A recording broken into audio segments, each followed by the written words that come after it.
Hello everyone, welcome back. आज मेरा एक और पार्सल आया है अमेज़ॉन से। अमेज़ॉन का ये पैकेट खोलने में बच्चों को बड़ा मज़ा आ रहा है, तो जूनियर को बहुत पसंद है। बच्चों की चीज़ें ना भी हो तो भी बच्चों को बहुत मज़ा आता है ये पैकेट खोलने में। तो मैं अक्सर जब भी ये पैकेज आता है तो मैं हमेशा बच्चों को ही देती हूँ खोलने के लिए। इसके अंदर आया है मेरा ये आइस पैक, जो मैंने आइस पैक मंगाया है अपने लिए, और ये मैंने लिया है ऑलमोस्ट $6 का।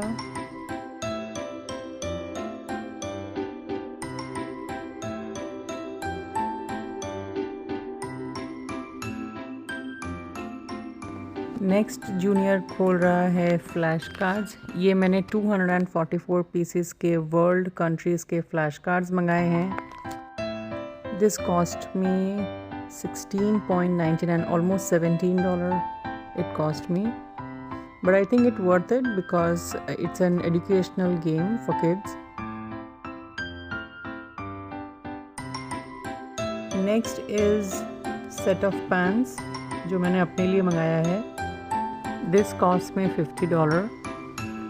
इसके बाद जूनियर खोल रहा है एक ड्रेस जो मैंने ग्रेजुएशन के लिए मंगाई थी, लेकिन क्योंकि ये लेट आई तो मैंने कुछ और पहन लिया ग्रेजुएशन के लिए। And this is my pink dress. This dress cost me around $30।